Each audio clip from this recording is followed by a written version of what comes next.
Bien, buenas noches. Es un gusto conectarnos a través del Zoom y poder tener este tiempo de domingo de evangelismo y poder compartir con ustedes y recordar algunos himnos y también algunas canciones que se hacían en la congregación, ¿no?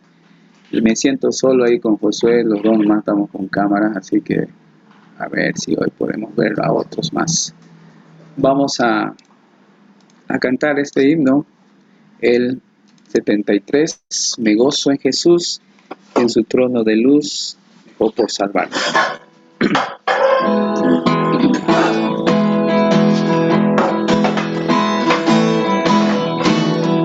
Me gozo en Jesús, y en su trono de luz, dejó por comprar mi salud en la cruz. Alabanzas al Cordero, de mi vida en sostén, triunfó en el madero. Aleluya, amén. Mis culpas sentí y contrito acudí, la Cristo refugio eterno para mí. Alabanzas al Cordero, de mi vida en sostén, triunfó en el madero. Aleluya, amén. Y así tengo yo en Jesús que me amó, la paz y el perdón que su sangre compró. Alabanzas al Cordero, de mi vida el sostén, triunfó en el madero. Aleluya, amén. Si hay penas aquí, gozo eterno hay allí. Do Cristo prepara lugar para mí. Alabanzas al Cordero, de mi vida el sostén, triunfó en el madero. Aleluya, amén. Triunfó en el madero, ¿no? Pero él venció la muerte. Bien, otra de las canciones que he visto que gusta a muchos hermanos y tiene un buen mensaje, pues es el tiempo cuando estaremos cara a cara con nuestro Señor. Se predica el Evangelio en todas las redes sociales. Hoy tenemos la oportunidad dentro de nuestra congregación. Quizás alguien necesita afirmar, pero ¿cómo será esa mañana cuando estemos con nuestro Salvador cara a cara?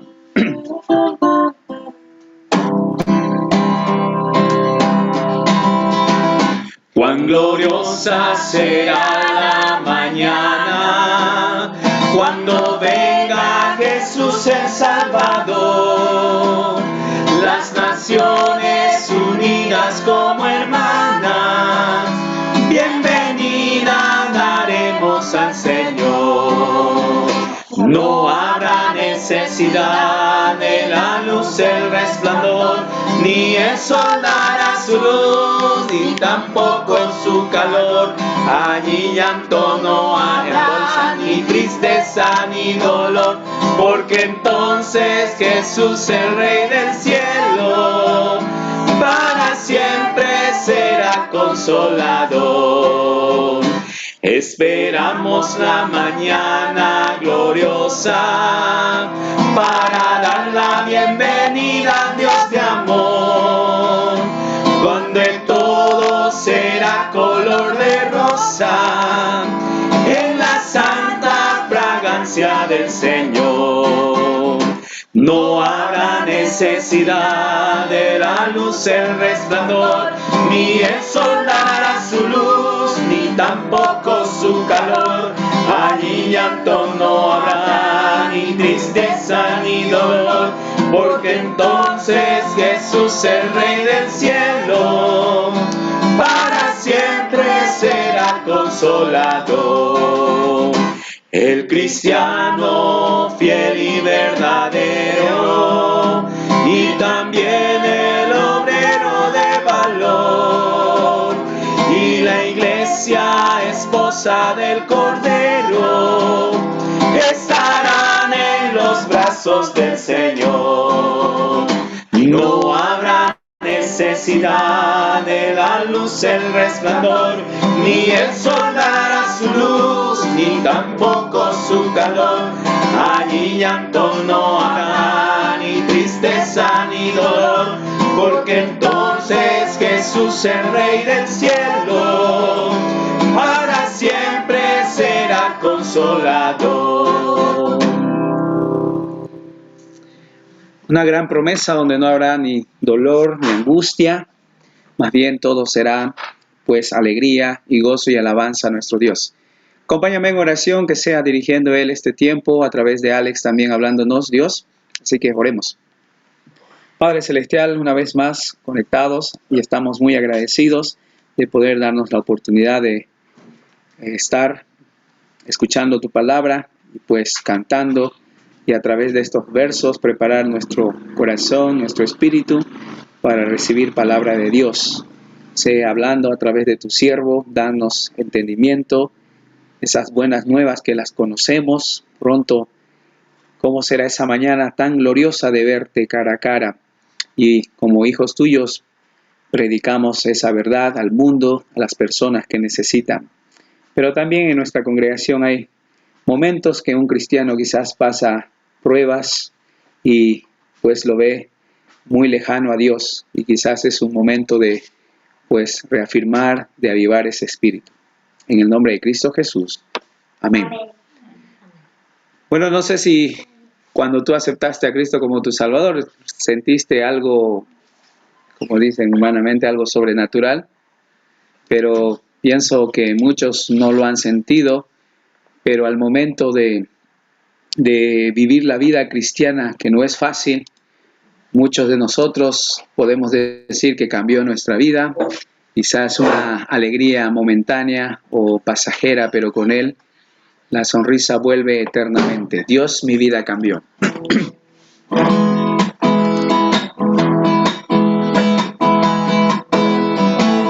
Dios, mi vida cambió, mi sonrisa volvió, hoy vivo en la luz. Al cantar con amor, alabando al Señor, que murió en la cruz. Mi mundo ahora es muy diferente, Dios tengo amor. Hoy vivo cantando, vivo alabando a mi Salvador. Dios, mi vida cambió, mi sonrisa volvió, hoy vivo en la luz. Al cantar con amor, alabando al Señor, que murió en la cruz. Mi mundo ahora es muy diferente, pues tengo amor. Hoy vivo cantando, vivo alabando a mi Salvador. Chup churururu, chup churururu, chup churururu, chup churururu, chup churururu, chup churururu. Mi mundo ahora es muy diferente, yo tengo amor. Hoy vivo cantando, vivo alabando a mi Salvador. Hoy vivo cantando, vivo alabando a mi Salvador. Bien, pues Alex, antes de darte el tiempo, les hago una pregunta. ¿Alguna vez ustedes han estado en un caso de necesitar un abogado? Sea por cuestiones legales, sea por cuestiones de sacar un trámite. Sé que han estado y uno requiere siempre de estas personas para solucionar quizás una situación, una necesidad o un problema. pues te tengo noticias y recordar una canción muy antigua que tenemos un abogado que él nos defiende todo el tiempo y cobra gratis, ¿no? La única diferencia es que no lo buscamos a veces por nuestros medios, queremos tratar de, pues, solucionar un problema. A ver, acompáñame a recordar esta canción.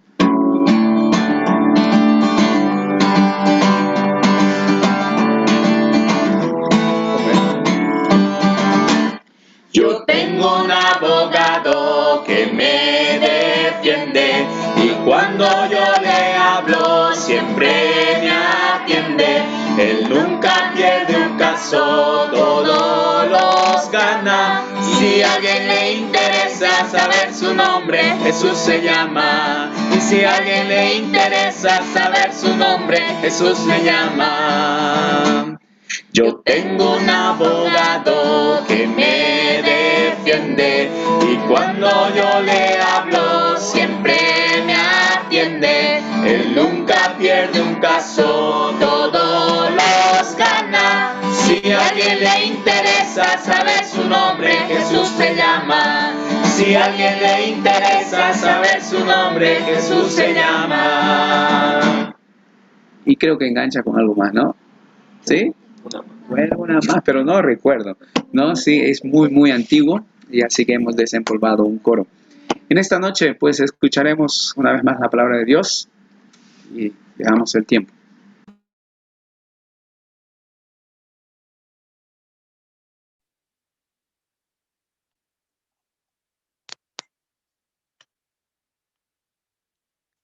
Hola.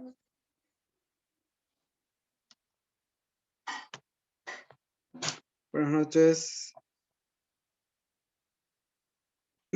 Vamos a esta noche ver un pasaje que es muy conocido, pero tiene una bonita enseñanza, ¿no? Para nosotros esta noche. ¿Me están escuchando? Bien. Todo bien.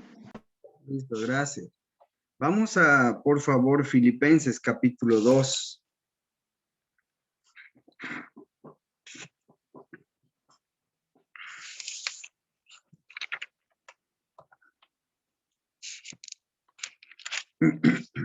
Filipenses el capítulo 2. Y vamos a leer, es un pasaje quizás conocido y todo el mundo, o bueno, quizás muchos hayamos hasta memorizado, ¿no? A partir del verso 5 que habla específicamente del Señor Jesús en su misión, pero quiero yo leer desde el principio y vamos a entender por qué el escritor de esta porción introduce también a Cristo como un ejemplo. Dice así, mostrando ahí en la pantalla, dice, por tanto, si hay alguna consolación en Cristo, si algún consuelo de amor, si alguna comunión del Espíritu, si algún afecto entrañable, si alguna misericordia, completad mi gozo sintiendo lo mismo, teniendo el mismo amor, unánimes, sintiendo una misma cosa. Hasta ahí, el verso 2, 1 y 2. Básicamente empieza o podemos claramente ver que está hablando de unanimidad, ¿no? Podemos poner y resaltar de un mismo sentir, ¿no? El verso 2 dice, si hubiese algo de esto, dice, completen mi gozo, dice, ¿no? Completad mi gozo sintiendo lo mismo, teniendo el mismo amor, unánime, sintiendo una misma cosa. Ahora, eso se puede poner en otras palabras y se puede quizás hasta hacer una lista, ¿no? Por ejemplo, algo que nos une es el Espíritu Santo. Tenemos el mismo Espíritu, ¿no? Somos de un mismo Espíritu. Literalmente algunas traducciones o algunos comentarios bíblicos dicen que esta porción dice sintiendo una misma cosa o unánimes, sintiendo lo mismo, es teniendo una sola alma, así se traduce ¿no? Algunos comentarios dicen esto. También podríamos decir que es tener un mismo propósito, ¿no? Un mismo propósito y los mismos deseos. Ahora, nosotros no podemos o no vamos a lógicamente malentender esto. Esto no significa que todos debamos pensar lo mismo, ¿no? Por ejemplo, no significa que todos tengamos que tener la misma opinión. Podemos tener una opinión diferente. Lo que aquí está diciendo es que nosotros tenemos un propósito. Por ejemplo, como iglesia o como personas, tenemos un propósito, tenemos un mismo deseo, ¿no? Por ejemplo, alcanzar a personas para Cristo. Ese es un deseo que muchos tienen, muchos tenemos, ¿no? Y este deseo puede ser alcanzado de diferente forma. No todos piensan, por ejemplo, que predicando el evangelio desde un púlpito es la única forma. Otros dicen que es preferible repartir folletos. Otros predican en las cárceles. Otros hacen otro tipo de ministerios, infinidad de ministerios. ¿Cuál es el propósito común? Es alcanzar a esas personas para Cristo, ¿no? Pero no significa que uno debe pensar lo mismo si no estamos hablando del propósito. Entendemos eso. Entonces aquí lo que está diciendo es eso, ¿no? No está diciendo que todos debemos pensar exactamente lo mismo, sino está diciendo que tengamos un mismo propósito. Todos queremos, como hermanos en Cristo, alcanzar a nuevas personas para que puedan llegar a conocer el Evangelio de Cristo, llegar a sus pies, ¿no? Cuando uno conversa con los jóvenes líderes en la iglesia, siempre están preocupados en nuevos chicos o de pronto preocupados en alguno de ellos y pensando y orando, quién sabe, hasta visitando. Entonces, el bien común o la razón común o el propósito en común que tienen es el bienestar de otras personas, es el amor al prójimo. Y eso está bien. Ahora, de que ellos lo hagan de una forma, es su manera en la que ellos van a alcanzar el propósito en común. Bien, entendido esto, nosotros como miembros de nuestra congregación, de esta iglesia, tenemos propósitos, como ya he mencionado, alcanzar a otras personas para Cristo, edificarnos a nosotros, edificar nuestra iglesia, poder poner en práctica nuestros dones espirituales y todo esto con el fin de poder bendecir, de poder ser de bendición para otros hermanos. Y entendiendo esto, mire lo que dice el verso 3. Dice,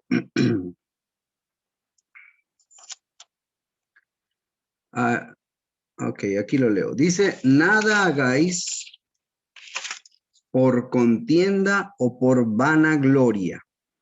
Antes bien, aquí está. Nada hagáis por contienda o por vanagloria, antes bien con humildad, estimando cada uno a los demás como superiores a él mismo. Ahora la pregunta es, ¿será que en una iglesia puede haber esto? Pues el que esté mencionado ahí en el verso 3 ya da la respuesta. Sí, puede haber, ¿no? Teniendo un mismo propósito, nosotros podemos tener una diferencia de opinión al poder pensar o alcanzar este propósito. Por eso es que dice ahí, no lo hagan, no hagan nada por contienda o por vanagloria, ¿no? Y luego da una definición. Pero lo que nos exhorta o lo que este versículo nos está diciendo es, bueno, el hermano, la hermana puede tener una opinión diferente, ¿no? Puede tener una opinión diferente. El propósito puede ser el mismo, pero puede tener una opinión diferente. Ahora, por eso vamos a a hacer cosas que dañen a ese hermano, no. Por eso dice este verso, no hagan nada por contienda o por vanagloria. No lo hagan. Y bueno, cuando uno lee un poquito más esta palabra contienda, está hablando que, o está diciendo alguna ambición egoísta, ¿no? Alguna ambición egoísta, algo que en realidad no está siendo bien pensado y de pronto es egoísmo, es algo para ti mismo. No estás pensando en el bien de nuestra congregación, no estás pensando en hacer el bien al hermano, sino es algo egoísta. Y es donde dice que no debemos hacer nada por contienda. Si tu intención o tu afán es dañar, es mejor recapacitar y pedirle a Dios que nos ayude, que nos pueda guiar y que podamos no hacerlo por egoísmo o por vanagloria. El hermano o la hermana puede tener una opinión diferente, pero no significa que nosotros vayamos a contender o a hacer contienda con él de manera egoísta, sino dice también, bueno, acotando a ello, dice, o por vanagloria, por vanagloria. La palabra vana o vano viene de algo que no sirve, algo que es inútil, que es inservible. Y si hacemos algo por querer jactarnos o algo que nos traiga gloria a nosotros mismos, bueno, eso es vanagloria. Así que en resumen está diciendo aquí, hermanos, ustedes o nosotros tenemos un propósito común, pero puede haber opiniones diferentes. Está bien que haya opiniones diferentes, no todos vamos a pensar lo mismo, pero lo que debemos entender es que nosotros debemos de no quitar de nuestra mente o quitar de nuestro foco de atención el propósito. El propósito. Y el propósito es el bienestar de nuestra congregación, hacer el bien a nuestro hermano, no apartarnos de ahí haciendo algo que sea egoísta o ambición o que traiga contienda y más que todo sea vanaglorioso. Ahora, cuando nosotros entendemos esto, cuando nosotros podamos entender bien, es cuando en el verso 3 da una definición, podríamos decir, una definición exacta de lo que es la humildad. Y quiero leer textualmente la segunda parte del verso 3 que dice, antes bien, con humildad, estimando cada uno a los demás como superiores a él mismo. Estimando cada uno a los demás como superiores a él mismo. Hermano, si se te ha pasado por la mente que eres más que otros o que mereces más que otro hermano, aquí la misma palabra está diciendo que estás equivocado. Si ha pasado por tu mente sentirte superior a alguien más, aquí el verso 3 está diciendo que eso no es lo correcto. Dice antes con humildad, estimando cada uno a los demás como superiores a él mismo. Así que define, si uno quiere ser exacto, define cómo es la humildad. A qué punto lleva a considerar a nuestro hermano y no tomarlo o verlo con inferioridad, sino estimando al hermano, ¿no? Estimando al hermano. Ahora, lógicamente esto debe ser recíproco, ¿no? Recíproco, porque nos está hablando a todos. Lo que debemos entender es que lo que nosotros vamos a priorizar es el amor al prójimo, ¿no? Por eso está diciendo este verso. Por eso es que nos pone en esta condición, definición, si queremos, de humildad, y está diciendo, si hacen esto, si nosotros llegamos a entender esto, no va a haber conflicto, porque si tú estimas al hermano y si lo tratas como dice este versículo, esperamos también que él lo haga y podamos no tener contiendas y no tener alguna dificultad.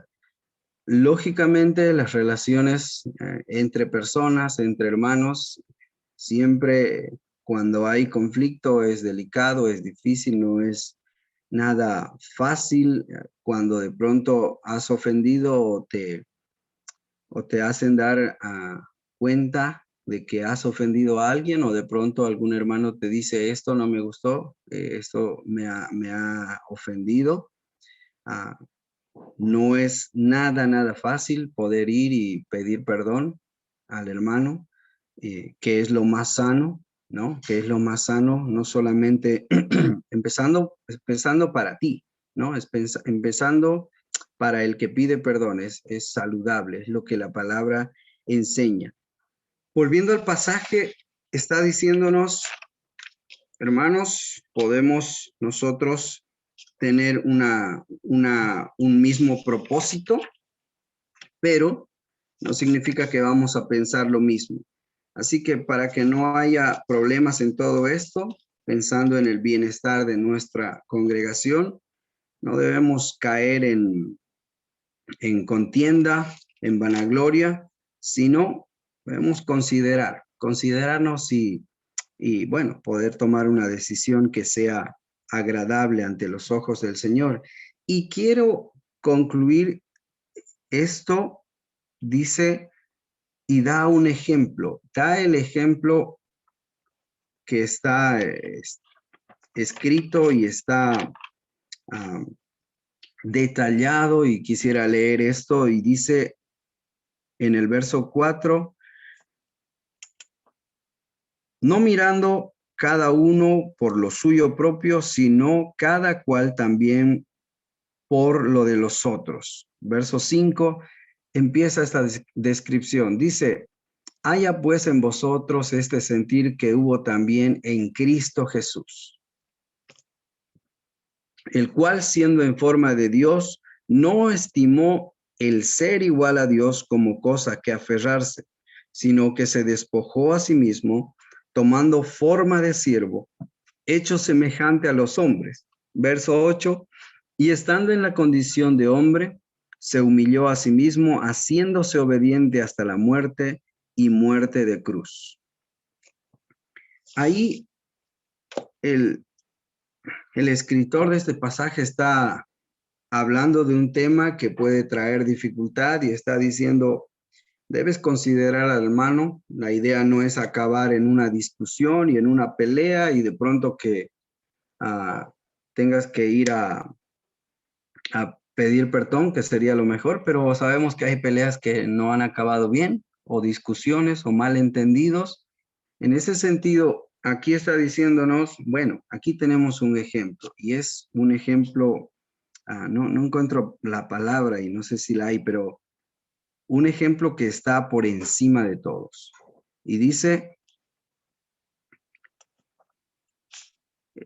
que haya en nosotros el sentir que hubo en Cristo Jesús, el cual siendo en forma de Dios, no estimó el ser igual a Dios como cosa a que aferrarse. El verso 6 dice que esta persona tenía la misma esencia. Está hablando del Señor Jesús. El Señor Jesús, teniendo la forma de Dios, y lo que podemos entender por eso es la esencia de Dios, la esencia. Si uno podemos quizás buscar muchos versos, pero estamos hablando del Señor Jesús, y cuando hablamos de él, por ejemplo, podemos ir a Hebreos 1:3, que dice que es la esencia misma de Dios. También Juan 1:1 dice que él es Dios, ¿verdad? Que él es Dios. Y también podemos recordar, ahí dice el verbo era Dios, Y también podemos recordar las propias palabras del Señor Jesús, que Él dijo, yo y el Padre uno somos. Entonces, de esta persona, del Señor Jesús, se está hablando y está Filipenses mencionando que eran la misma esencia, era Dios mismo en otras palabras, ¿no? Siendo en forma de Dios, Él siendo Dios, tomó una decisión, no aferrarse a aquello. No sé si alguna vez tú has tenido que hacer algo que quizás te trae vergüenza, por ejemplo, ¿no? O alguna actividad en la que tú dices o sientes que, no, que esto no está muy, muy feo, ¿no? No, prefiero no hacerlo porque me da vergüenza, ¿no? Me da vergüenza. Bueno, este sentir, no hubo este sentir en el Señor Jesús, sino Él tomó una decisión. Y aquí lo que nos está hablando directamente es que Él tomó forma de hombre. Es algo que es inimaginable, ¿no? Inimaginable que este Dios, el Señor Jesús, teniendo forma de Dios, no dijo, bueno, yo soy Dios y no voy a hacer nada. La Biblia nos enseña que el autor y consumador de nuestra fe, el autor y consumador, podríamos decir, de nuestra salvación, fue Dios. Y Él fue quien tomó esa decisión y tomó esa iniciativa, dice la Biblia, tomó la iniciativa de venir a este mundo. Él no dijo, soy Dios, exijo santidad y bueno, verán cómo se las arreglan y vamos a ver qué pasa. No, Él vio nuestra condición de estar caídos, de estar separados de Él y Él tomó la iniciativa y no dijo, yo soy Dios y no me muevo de aquí. Es lo que el verso 6 está diciendo, el cual siendo en forma de Dios, no estimó el ser igual a Dios como cosa a que aferrarse. Y el verso 7 continúa diciendo, sino que se despojó a sí mismo, tomando forma de siervo, hecho semejante a los hombres, sino que se despojó. Ahora, eso es una bonita, sería un bonito estudio, ¿no? Hablar de el despojo que habla el verso 7, es el vaciado y también conocido como la kenosis de Cristo, y es la, es la parte donde el Señor Jesús toma la decisión de no ser igual a Dios, sino que se despoja de aquello y viene a ser un hombre, a nacer como un hombre. Ahora, lo que debemos entender ahí claramente es que él, por ejemplo, él no intercambió la deidad con la humanidad. No significa que él dejó de ser Dios y a partir de su nacimiento dejó de ser Dios y empezó a ser hombre. No está diciendo eso. No está diciendo que él dejó de ser Dios. Él es Dios. Pero él tomó la decisión de hacerse un hombre. ¿Por qué? Otra vez, repito, él vio nuestra condición y él tuvo misericordia. Vio nuestra miseria y él en su amor tuvo misericordia y vino a este mundo y se despojó de aquel lugar con Dios, ¿no? No dejó de ser Dios, pero él se despojó y él tomó la decisión de venir a este mundo y tomar una forma humana. Esa es la kenosis de Cristo, que se hizo semejante a los hombres. Ahora el verso 8 dice, y estando en la condición de hombre, se humilló a sí mismo, haciéndose obediente hasta la muerte y muerte de cruz. No, es como que llegó al siguiente nivel, ¿no? Por un lado, el tomar la forma de hombre ya era parte de, de la humildad, ¿no? De la humildad, de que él se haya humillado, ¿no? Se humilló. Pero no solamente quedó en esta condición de humillación, sino que fue a otro nivel diferente, que murió en una cruz. Y todos sabemos que el morir en una cruz era para ah, para un malhechor, para una persona eh, delincuente, ¿no? No todos acababan muriendo en una cruz, solo los delincuentes. Así que él hizo todo esto. ¿Por qué lo hizo? Por amor a ti y por amor a mí. Es su misericordia que lo llevó a tomar esta decisión. Estando o siendo Dios, no estimó aquello y no se aferró a eso, sino dijo, voy a ser humillado como hombre. Y no solamente llegó ahí, sino murió en una cruz como un delincuente. ¿Y cuál era la finalidad? La finalidad era que tú y yo podamos obtener salvación. Esa era la finalidad. Ahora, la pregunta es, ¿hay algo de gloria en todo esto para él? ¿Hay vanagloria en esto que acabamos de ver que hizo el Señor Jesús? ¿Hay algo de egoísmo en esto que acabamos de ver? Y no la hay. Es todo amor y es todo misericordia. Él hizo esta gran obra pensando en ti, pensando en mí. Y es lo que venimos desde un inicio hablando, ¿no? No hay vanagloria acá, ¿no? No hay vanagloria, no hay ah, pensamientos egoístas, sino que todo fue hecho por amor. Y por eso es que el escritor pone este ejemplo, porque es el ejemplo supremo. Es lo que el Señor Jesús hizo por nosotros. Se despojó a sí mismo, tomó forma de siervo, hecho semejante a los hombres, y estando en esta condición, murió en una cruz para que tú y yo podamos obtener vida eterna.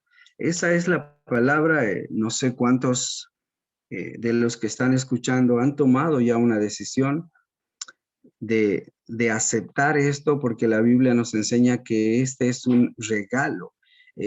La obra que ha hecho el Señor Jesús es para ti y para mí, pero debes aceptarla.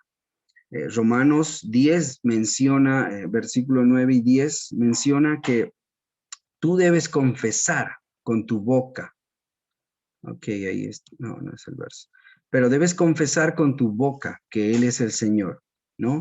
Y de esa manera poder obtener salvación, obtener la salvación.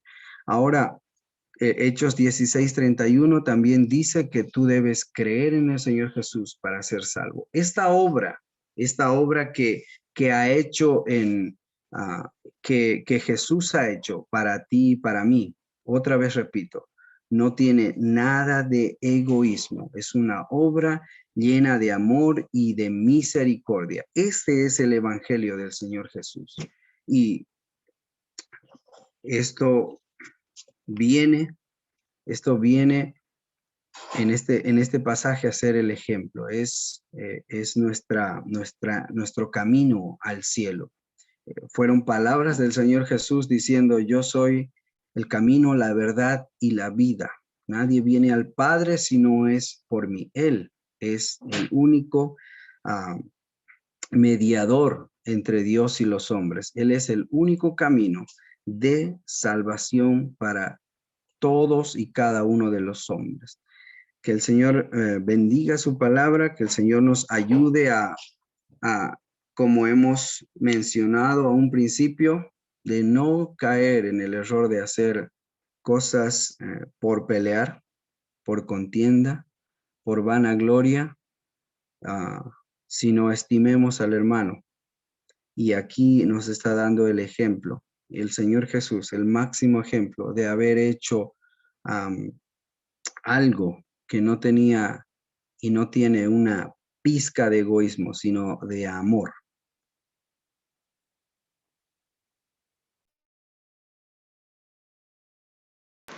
Muchas gracias, Alex. Grandes verdades hoy ha sido predicado y pues disfrutar de ese amor, ¿no? Acompáñame antes de terminar este tiempo tan bonito que hemos pasado, recordando el amor grande que Dios ha hecho por nosotros. Mirad cuál amor nos ha dado el Padre al hacernos hijos de Dios.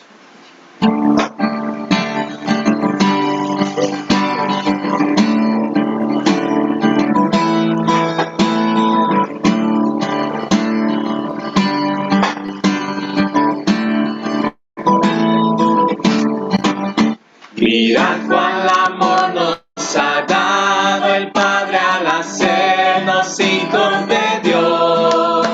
Mirad cuál amor nos ha dado el Padre al hacernos hijos de Dios. Para ser llamados hijos de Dios.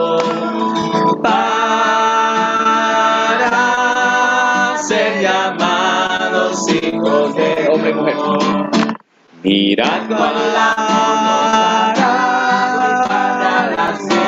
nos hijos de Dios. Mirad cuál amor nos hará ser llamados hijos de Dios. Mirad cuál amor nos ha dado el Padre de hacernos hijos de Dios.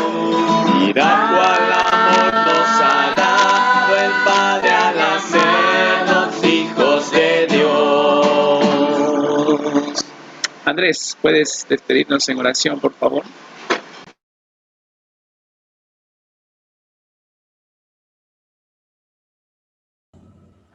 Oremos. Padre, tenemos el ejemplo supremo de nuestro Señor Jesús y la orden de tener este mismo pensamiento que Él tuvo de humillarse y ser obediente hasta la muerte de cruz. Y fuiste tú quien lo exaltó hasta lo sumo. Señor, reconocemos nuestra falta de humildad, nuestra falta de amor, nuestra falta de obediencia. Clamamos a ti para ser unánimes, considerando a todos los demás como superiores a nosotros mismos. Y reconocemos que a veces nos cuesta trabajo. Ayúdanos a tener esta actitud. Lo pedimos todos juntos en el nombre del Señor Jesús. Amén.